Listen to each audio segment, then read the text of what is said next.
Tov, allons-y. On était sur le Shabbat quand même. Hein. Attendez. Alors aujourd'hui, Bezrat Hashem, on va continuer sur les lois de Bichoul. Mais là, on va commencer donc le principe, un des principes les plus connus dans les lois de Bichoul, c'est Bichoul Achar Bichoul. Alors, on est dans le Shulchan Aruch Siman 318, Siman Shinotret, Seif Dalet. Alors, je sais qu'il y en a certains qui n'ont pas de Mishamroa, c'est pour ça que je vais essayer de faire le mieux possible pour être le plus à l'oral. Tout d'abord, avant de lire le Shulchan Aruch, c'est important que je vous donne tout d'abord la Gemara. Vous me connaissez maintenant, hein, j'aime bien les sources. Il y a écrit comme ça dans la Gemara, en traité Shabbat, Kuf Memhe Amud Bet. La Gemara dit la chose suivante. Kol Sheba Bechamin Milifne Shabbat, Shorin Oto Bechamin Be Shabbat.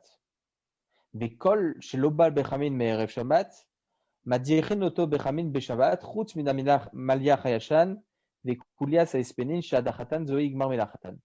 Le dernier principe, on ne va pas le définir maintenant, parce que ça fait partie d'un autre séif dans le Shulchan Aruch, donc c'est dommage de le développer maintenant.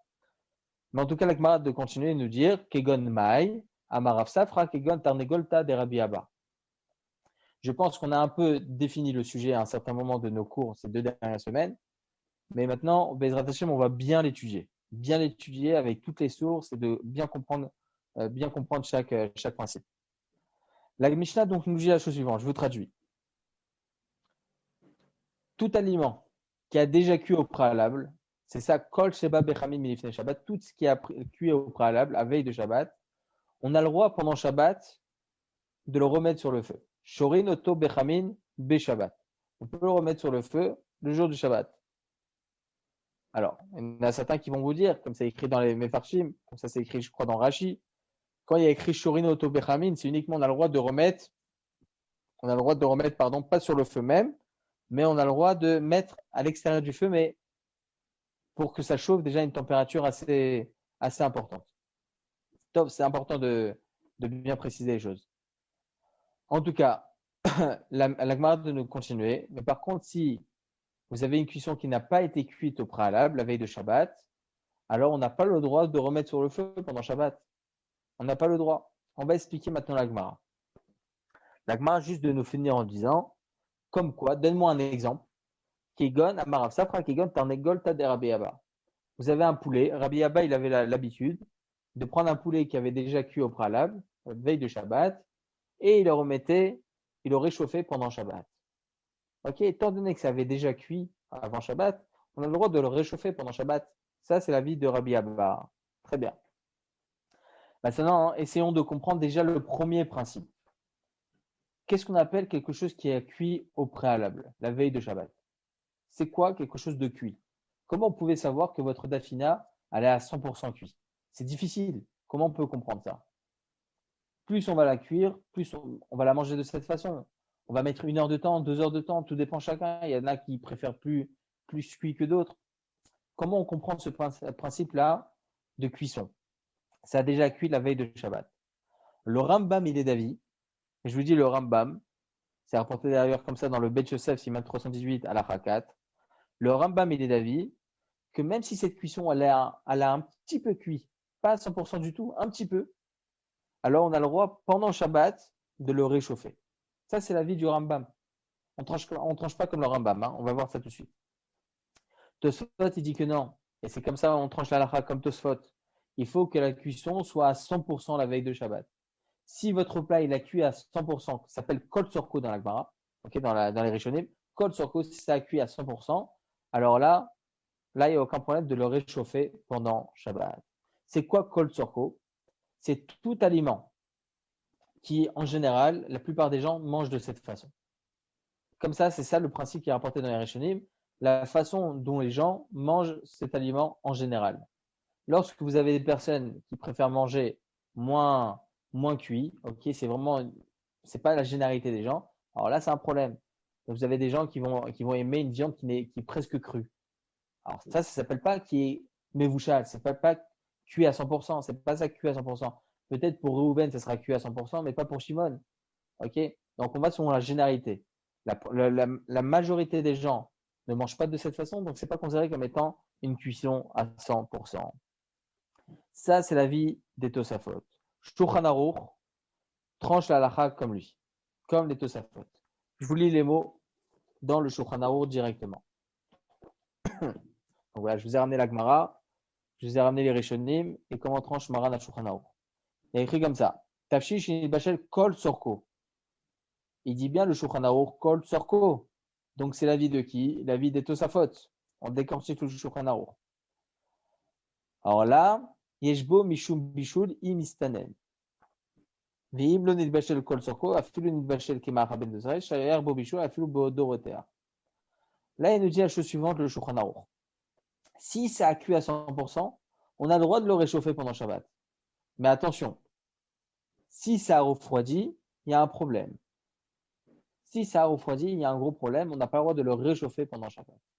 On va essayer de comprendre de quoi il parle. On va tout de suite définir tout cela pour que les choses soient bien claires. Par contre, le Shulchan Aruch continue en disant Ve'im lo nitbashel kol tzorko. Donc, comme le Rambam, si ça n'a pas cuit à 100%, alors là, il nous dit Shulchan Aruch afilu nitbashel kema'achad ben derosai, même si ça arrivait à une cuisson, mi-cuisson, une tierce cuisson, ça dépend selon les avis. En tout cas, ça n'est pas arrivé à une cuisson qu'en général, on mange de cette façon. Même si c'est encore chaud, même si le plat est encore bouillant, on n'a pas le droit de le remettre sur le feu. On n'a pas le droit de réchauffer. Pourquoi? Parce que là, tu vas continuer la cuisson. C'est interdit. Donc, le Shulchan Aruch, il est explicite, il tranche comme des Tosafot. On va continuer après le Shulchan Aruch. Tout d'abord, donc, on voit ici bien que la halakha, il faut que une cuisson soit cuite à 100% pour pouvoir le réchauffer pendant Shabbat. Je vais vous expliquer un principe important par rapport à remettre sur la plata pendant Shabbat.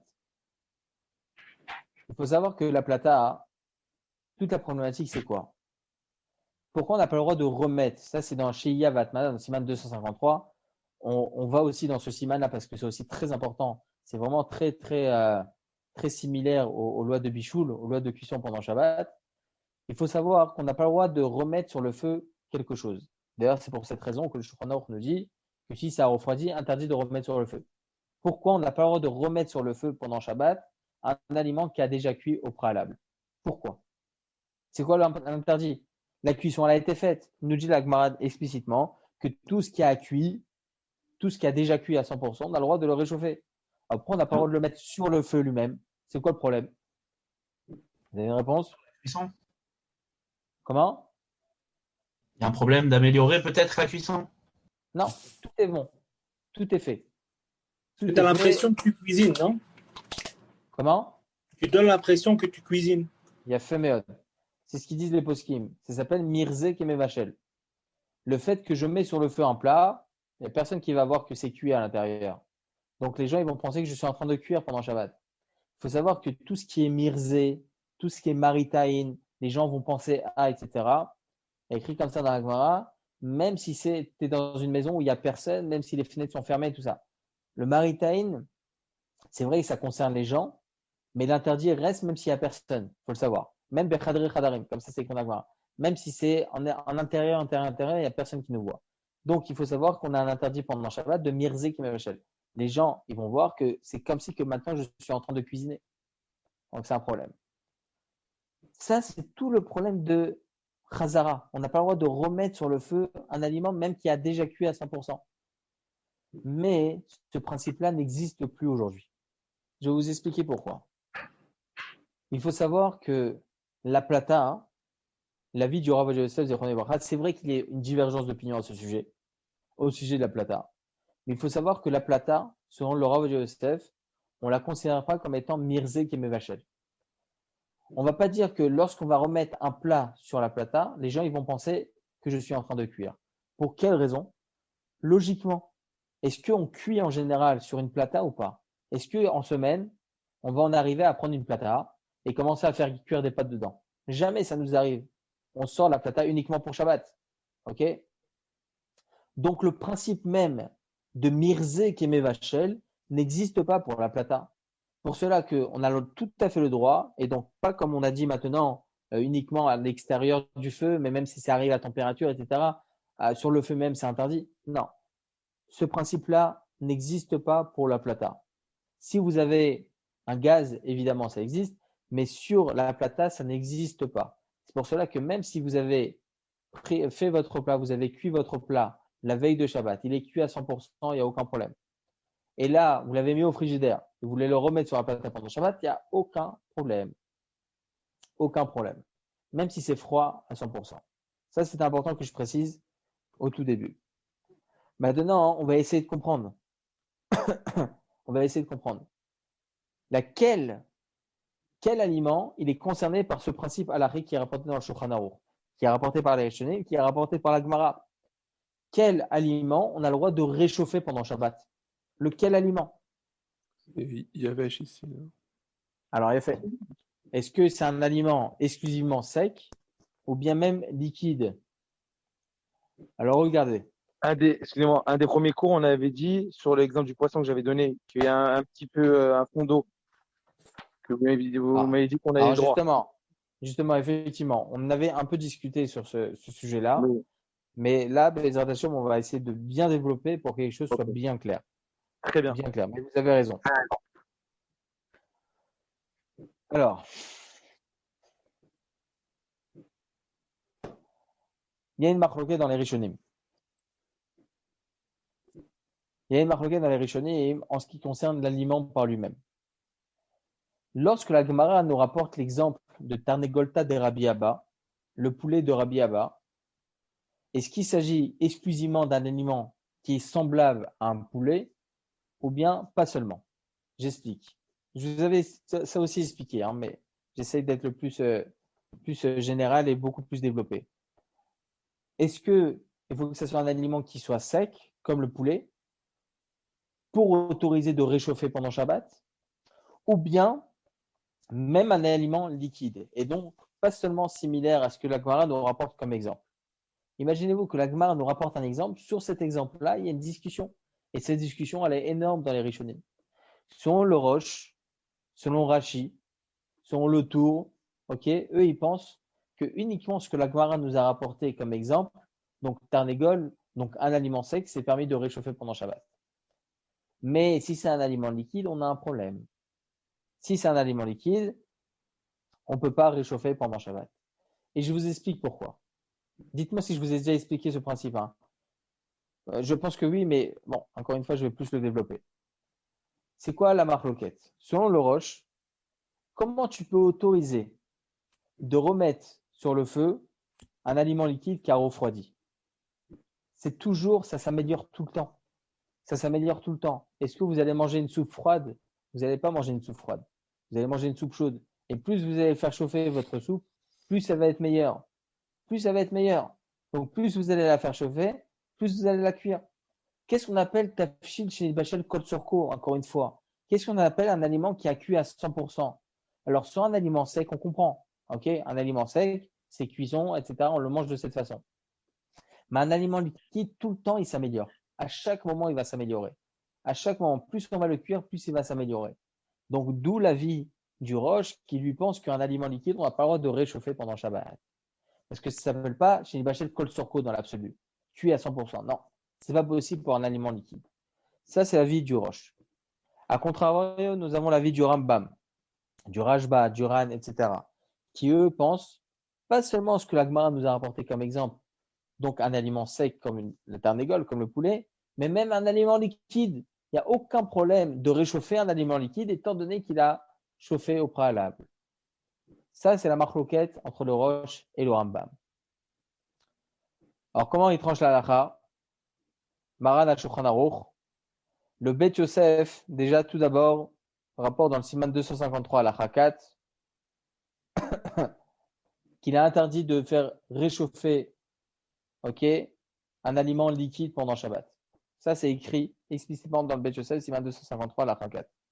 Mais mis à part cela, dans le Siman 318, il rapporte l'avis de Rabbeinu Yerucham et il dit là-bas que tout aliment qui est liquide, et comme ça il tranche dans le Shulchan Aruch, d'ailleurs dans Siman 318 halakha 4, comme on va voir maintenant, que tout aliment qui est liquide, on n'a pas le droit de le réchauffer pendant Shabbat. Donc il tranche comme l'avis du Roche, qu'il interdit tout aliment qui est liquide. Je vous lis dans les mots. Comme les bouillons, d'accord?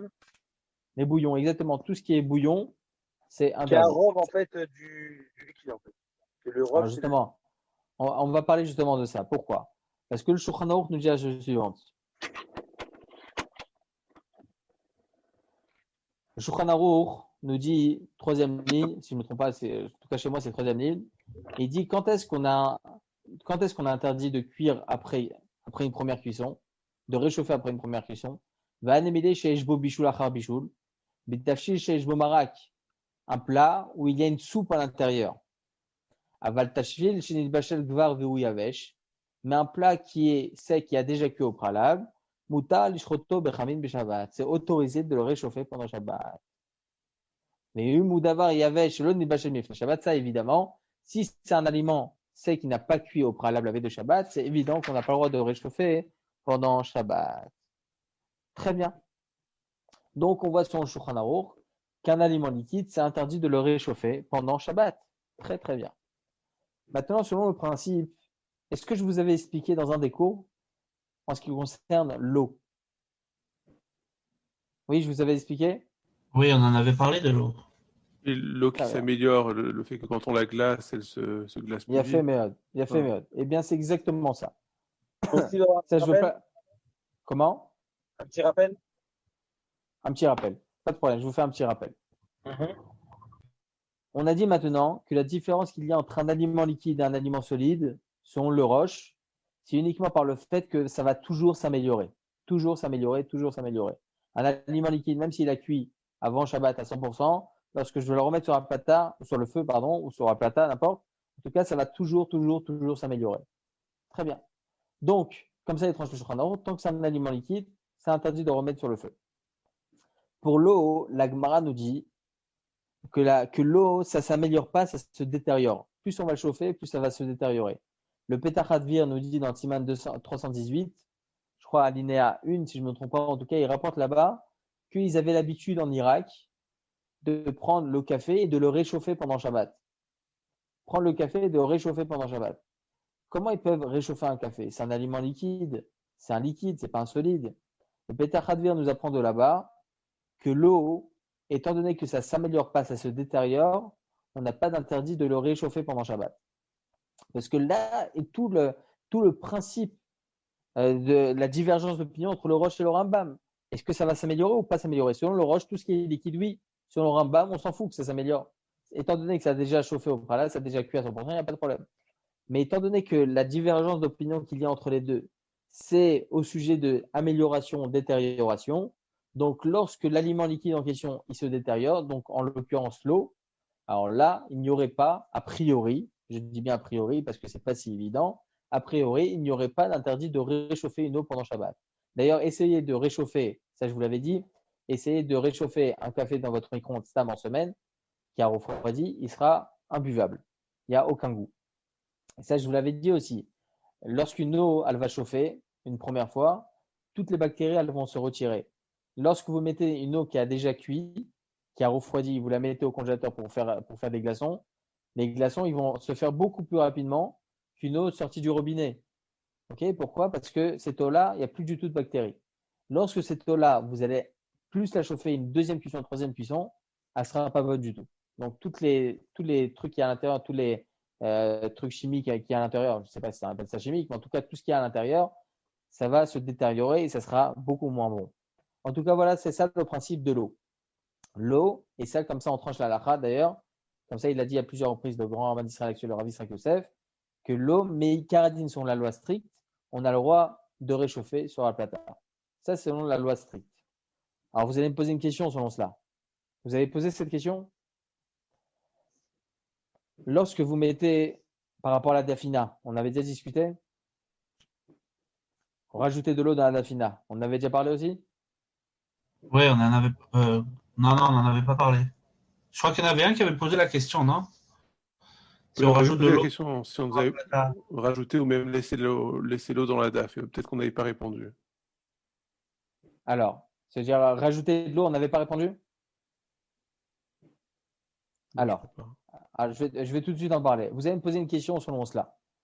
Le Shulchan Aruch, Siman 253, halakha 4, nous enseigne Yesh limchot beyad amikilin. Il rapporte là-bas la vie de Rabbeinu Yona qu'il est interdit, faire attention vraiment de dire à tout le monde, avertir tout le monde qu'il est interdit de laisser chauffer de l'eau la veille de Shabbat, pour que si la dafina, je vous l'ai dit à la tunisienne, c'est parce qu'il dit le Shulchan Arour, mais si la dafina, elle brûle pendant Shabbat, alors vous avez le droit de, Rabbeinu Yonah, il dit interdit de rajouter de l'eau à l'intérieur.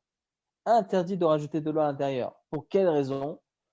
Parce que lorsque cette eau-là, même si elle est chaude, brûlante, elle est dans votre bouilloire, vous allez ouvrir le petit robinet de ce koum-koum, ça va tomber directement dans votre marmite. Là, l'eau, juste le fait de la verser, elle va se refroidir. Au Maroc, comment ils font? Au Maroc, ils font comme ça avec la théière. Pourquoi ils font comme ça avec la théière? Pour refroidir l'eau. Et donc, ils ont appris des rishonim. Ils ne prennent pas ça de nulle part. Ils refroidissent l'eau. Même si ça va refroidir de 1 ou 2 degrés, c'est un gros problème. Pourquoi? Parce que irouille mi klirishon, comme ça écrit lorsqu'on verse du klirishon, ça va devenir kiklisheni. C'est comme un second cli maintenant. Et donc, lorsque cette eau-là, elle va retomber dans la marmite qui est sur la plata, alors là, on a un problème. On a un problème, c'est que quoi? C'est que l'eau, elle va cuire à nouveau. Et là, ça assourd. Comme ça, il tranche le Shulchan Arour. Alors, vous allez me poser la question. Tu viens de nous dire qu'on a le droit de recuire de l'eau. On a le droit de recuire de l'eau. Il n'y a pas de problème de bishul acha bishul b'maim. Donc, c'est quoi le problème de verser de l'eau chaude d'un koum-koum dans la marmite? C'est quoi le problème? C'est de l'eau. Il n'y a pas de cuisson après cuisson pour de l'eau. On vient de l'expliquer maintenant. Alors, d'une grande question, on sort une grande réponse aussi. Ça, c'est le Rav Shalom Cohen qui a posé cette question. Et le Rav Israël Yosef, il a répondu. La réponse est la suivante. Et d'où ce que l'on va apprendre, Bezrat Hashem, tout ce qu'on va apprendre maintenant, ça va sortir de cela. Là, le problème, c'est que l'eau va devenir l'élément principal du plat. S'il n'y a plus cette eau-là, la dafina, elle va brûler. Elle va pas être bonne. Pourquoi tu rajoutes de l'eau? Parce que tout simplement, là, si tu rajoutes pas de l'eau, ça va brûler. Donc, ça sera pas bon. Donc, l'eau, maintenant, ça va devenir l'élément principal du plat. Et donc, étant donné que c'est devenu l'élément principal du plat, là, c'est considéré comme étant, entre guillemets, le même paramétrage qu'une soupe. On n'a pas le droit de la réchauffer sur la plata. Et là, on va en ressortir quelque chose de très intéressant et très important. On avait déjà développé aussi ce sujet, majorité, minorité. Le Bet Yosef dans le Siman 318 nous apprend au nom de Rabbeinu Yerucham, ainsi que dans le Siman 253. Les deux Simanim, ils sont toujours très liés. Qu'on suit la majorité. Si la majorité du plat, il est sec, alors on a le droit de le réchauffer sur la plata, même s'il y a du liquide à l'intérieur. Pas de problème. Très bien. Alors là, vous allez poser encore une fois la question. C'est quoi le problème? Lorsque vous versez votre eau dans votre dafina, c'est quoi la majorité? C'est la dafina, c'est pas l'eau. Alors c'est quoi le problème de réchauffer ce plat? Là, encore une fois, c'est la même réponse. Étant donné que l'eau, ça va devenir l'élément principal du plat, alors là, il y a un problème de majorité-minorité. C'est pas majorité 50%, 49%, 51%, 49%. On ne peut pas savoir ce genre de choses, on ne peut pas calculer. C'est le principal du plat. C'est quoi le principal du plat? C'est l'eau. À ce moment-là, c'est l'eau. Pourquoi? Parce que sans cette eau-là, j'ai plus de dafina. Donc, étant donné que l'élément principal du plat maintenant, c'est l'eau, on interdira de verser de l'eau à l'intérieur directement du koum-koum. Ça, c'est la halakha et comme ça, il tranche le Rav Yosef. Dites-moi, Mickaël. Si dans ma dafina, déjà avant même elle s'est refroidie, Shabbat matin, je vais la poser sur la plata. On a dit que ça s'était permis. Parce que la majorité du plat ou la plus grande quantité, c'est la daf et c'est pas le liquide. Mais si pour moi, cette daf-là, je peux pas la manger sans liquide, je peux pas la manger sans sauce. Alors pour moi, cette sauce-là, elle est primordiale. Elle est primordiale, mais est-ce que vous auriez cuit seulement et uniquement que la sauce? Est-ce que j'aurais cuit que la sauce? Non, mais de toute façon, on peut même pas faire une daf sans eau. C'est-à-dire, l'eau est indispensable pour la daf. Ouais. C'est indispensable, mais c'est quoi le plat principal? Non, mais je veux dire, non, bien sûr que c'est pas l'eau, mais le ikar. Vous appelez le ikar, c'est ça? Ikar tafel? Exactement. Oui, mais une fois que c'est cuit, c'est plus le liquide. On est d'accord sur la daf. Vous avez raison, mais l'élément principal de mon alimentation, qu'est-ce que j'ai envie pourquoi je fais cuire ce plat? C'est pour le plat lui-même. L'eau, ça va être une nécessité pour la cuisson de mon plat, effectivement. Exact. Mais ça va pas être l'élément principal de mon plat. Lorsque vous rajoutez de l'eau dans votre dafina, là, ça va devenir l'élément principal. Mais lorsque vous allez cuire au tout début votre plat, vous allez cuire avec de l'eau, de l'huile, n'importe le méchanema. Alors là, effectivement, ça va être la nécessité du plat, mais ça va pas être le quart du plat. Ça va pas être le principal de votre plat. Le principal de votre plat, ça va être le repas lui-même qui va être à l'intérieur. N'importe, vos légumes, etc., etc. Oui, la viande, tout ce qu'il y a, la viande, tout ça, oui, bien sûr. Exactement. Lorsque vous allez manger, je vous donne un exemple sur les Chod Brachot. On en était tout à l'heure dans les lois de Brachot. Les Chod Brachot, on fait la bracha sur le Ikar et pas sur le Tafel, sur le principal et non pas sur la chose qui vient à côté. Vous savez, je ne sais pas si vous connaissez en Israël, il y a le. Je ne me rappelle même plus comment on appelle ça en Ashkenaz. Vous connaissez les parts de pâtes qu'ils font là? Mince, le Kugel, voilà, le Kugel. Un Kugel. Le Kugel, Blainara, franchement, ça c'est Zecher la Chorbat Bet Amikdash. En tout cas, le Kugel, dans toutes les yeshivot, on mange ça. Et ils mangent le Kugel avec un cornichon. Allez comprendre. Aucun rapport. Deux trucs complètement aucun rapport. En tout cas, Kugel. L'un ne va pas sans l'autre. Rien ne va. Ils peuvent pas manger sans ça. C'est impossible. Impossible. Je sais pas. Bon, je sais pas. Comme c'est pas pour critiquer, mais le poisson chez Ashkenazim, ils font un poisson avec une carotte par-dessus. Bon, laissez tomber, c'est pas grave. En tout cas, Comment? Kefel Tefish. Oui, Kefel Tefish. Voilà, Siman Pegimel. On avait dit le même mot. En tout cas, ce cornichon-là, c'est le tafel par rapport au Kugel. Il faut savoir qu'on ne fait pas la bracha sur le cornichon, on fait uniquement la bracha que sur le Kugel. Parce qu'encore une fois, Ikar et tafel. Bien que les deux ils sont importants pour moi, je ne mange pas l'un sans l'autre. Mais en fin de compte, qu'est-ce qui est principal de mon plat? J'aurais mangé que le cornichon tout seul? Non, je mange le Kugel et en partie, je prends le cornichon. Parce que le Kugel, je ne peux pas le manger sans le cornichon. Très bien. Mais le cornichon, je ne l'aurais pas mangé seul comme ça. J'aurais mangé peut-être le Kugel tout seul, mais le cornichon, je ne l'aurais pas mangé tout seul. Donc là, c'est un peu bizarre hein, tout ce qu'on est en train de parler maintenant. Mais lorsque je prends mon Kugel, c'est devenu le ikar de mon plat. C'est devenu le principal de mon plat. Lorsque vous allez manger un plat de riz avec vous allez mélanger des petits pois, le principal de votre plat, c'est le riz. Même si effectivement, les petits pois ils seront très importants pour moi parce que je vais manger du riz avec les petits pois. Mais le riz, c'est devenu l'élément principal. C'est un plat de riz. On l'appelle un plat de riz. Sauf que dans le cas de la DAF, on a inversé. C'est-à-dire qu'au début, c'était mon plat le principal et ma sauce, elle était tafel. Et là, la sauce, elle devient le écart et mon plat, il devient le tafel par la suite pendant le Shabbat. C'est ça qui est étonnant. Ouais. C'est ça qui est étonnant, effectivement. Parce que là, parce que la dafina était déjà présente. Et le problème, c'est que cette dafina, elle peut ne plus exister sans cette eau. C'est ça le problème. Donc l'eau, elle va devenir l'élément principal. C'est très fin. Hein. C'est très, très fin. Il faut le réétudier pour bien comprendre le sujet.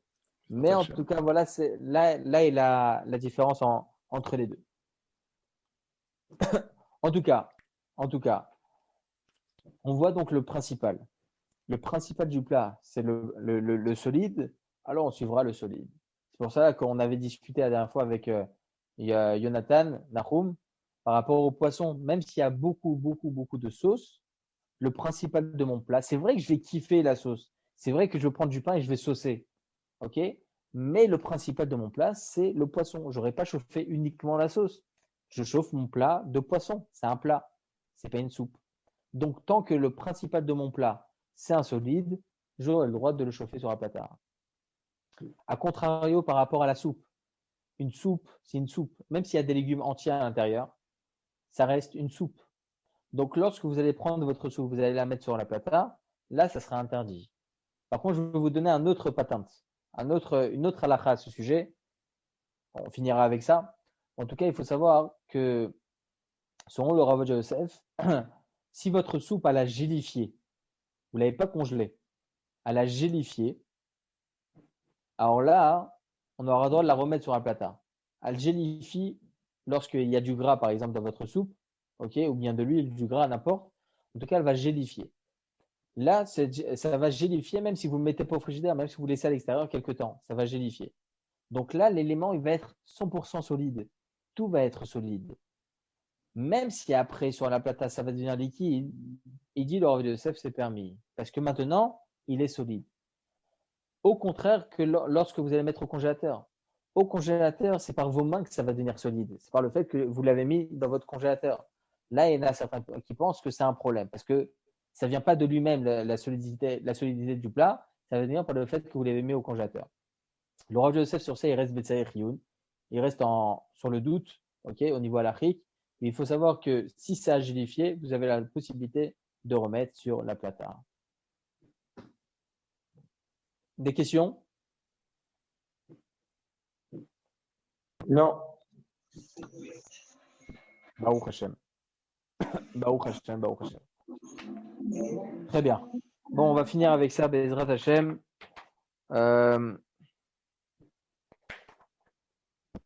Attendez. Oui, au sujet d'un aliment qui n'est pas 100% liquide, mais qui n'est pas 100% sec aussi. Comme du ketchup, par exemple. Du ketchup, ou bien de la confiture, ou bien de la sauce tomate. Tous ces trucs-là, c'est liquide tout en étant solide. Ça s'appelle samir en hébreu. Ok? C'est pas liquide, c'est pas solide. Alors sur ça, il y a une grande discussion dans la Acharonim. Le Rav Moshe Feinstein, il dit comme ça, quand est-ce qu'on considère un aliment liquide? C'est lorsqu'il peut se verser. Lorsqu'on peut le verser d'un ustensile à un autre, ça s'appelle liquide. Si on ne peut pas le verser, mais il faut ou bien enlever un peu avec la cuillère ou comme ça, alors c'est plus considéré comme étant un aliment liquide. Le Rav Eliashiv, quant à lui, lui, il dit que même si c'est pas 100% liquide, pardon, excusez-moi. Et selon le Rav Moshe Feinstein, il faut que ça soit 100% liquide, vraiment que ce soit quelque chose qui se verse. Alors que selon le Rav Eliashiv, il dit que tant que c'est quelque chose qui est samir, pas 100% liquide, mais un petit peu solide, alors là, il considère ça comme étant 100% solide, le Rav Eliashiv. Alors la question, elle sera par rapport au ketchup. Est-ce qu'on a le droit de mettre du ketchup sur une viande ou pas? Il faut savoir que selon les Ashkenazim, lorsque vous avez on le verra Bezrat Hashem par la suite, mais je vous le lance comme ça pour finir le cours. Lorsque vous avez un aliment qui est considéré comme étant gouche, c'est quoi gouche? C'est comme une pomme de terre. Une pomme de terre, lorsque vous allez la faire cuire, elle va rester chaude très longtemps. Très longtemps. Pourquoi? Parce que c'est une masse comme ça. La masse, l'intérieur, elle est brûlante. Et le temps que la chaleur, elle va se retirer de cette pomme de terre, ça va prendre du temps. C'est ce qu'on appelle gouche. Selon les Ashkenazim, selon le Rama, un aliment qui est gouche, comme une pomme de terre ou bien comme un morceau de viande, ça va garder le principe de klirishon. Lorsque vous avez une marmite qui était sur un plata, vous la retirez de la plata, ça reste quand même klirishon, c'est le premier ustensile. Là, dans cette marmite-là, vous ne pouvez pas verser de l'eau chaude, de l'eau froide, c'est interdit. De l'eau qui est du robinet, c'est interdit, ça s'appelle klirishon. Alors, selon le Rama, un aliment qui est gouche, même si on met ce plat, même si on met cette pomme de terre ou ce morceau de viande, on met dans une assiette, ça restera quand même klirishon. Alors la question elle est, est-ce qu'on a le droit de mettre du ketchup sur cette pomme de terre? Est-ce qu'on a le droit de mettre du ketchup sur cette viande? Alors pour ce qui est de la halakha, déjà premièrement, il faut savoir que nous on ne tranche pas comme le Rama. Le principe de gouche n'existe pas dans les Chot Shabbat. C'est-à-dire que même une pomme de terre qui est brûlante, qu'on a mis dans une assiette, ça devient un klishini. On n'a pas de problème de mettre dessus du sel, des épices, n'importe, aucun problème. Mais mis à part cela, il faut savoir que le Rav David Yosef dans Halakha Broa, il dit que tout ce qui est samir, tout ce qui est pas 100% liquide, c'est pas considéré comme étant liquide. Et comme ça, on tranche à halakha, comme la même chose de Rav Yitzhak Yosef, tout ce qui n'est pas liquide à 100%, comme du ketchup ou de la sauce tomate, ça ne sera pas considéré comme étant quelque chose de liquide. C'est pour ça que si vous avez un poisson où il y a beaucoup de sauce, mais cette sauce-là, elle n'est pas liquide, elle est beaucoup de sauce tomate et tout ça, alors là, c'est évident qu'il n'y a aucun problème. Ok? D'accord. Vous avez des questions, monsieur? Là, étant donné qu'on est à la fin du cours, vous pouvez poser même des questions extérieures au cours.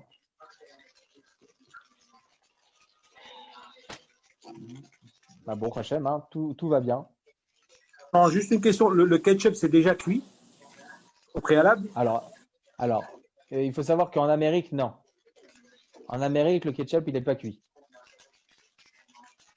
C'est le vrai ketchup en Amérique. De toute façon, on ne pourra jamais le mettre dans un Kelly Richard. Vous êtes pour vous. C'est pour vous. Cette question, elle est pour vous. Ok, d'accord. Donc, jamais sur un Kelly Richard. Non, c'est un problème. Okay. Exactement. D'autres questions? On en apprend tous les jours. Je suis content. Pour le ketchup, là, c'est. Oui. Bon, nous, ça pose pas de problème parce qu'en Israël, mais. Je sais pas qu'en Amérique. On ne considère pas ça comme un aliment liquide, effectivement. Ok, c'est bon? Vous avez d'autres questions? C'est bon, Baruch Hashem. Alors, Chazak ou Baruch à tous, on se voit Bezrat Hashem demain, 6e jour de Hanouka. Et Bezrat Hashem, on continue les sujets. N'hésitez pas à préparer si vous avez des questions. On est là pour y répondre. Ok? Merci beaucoup. Merci beaucoup. Hanouka Sameach.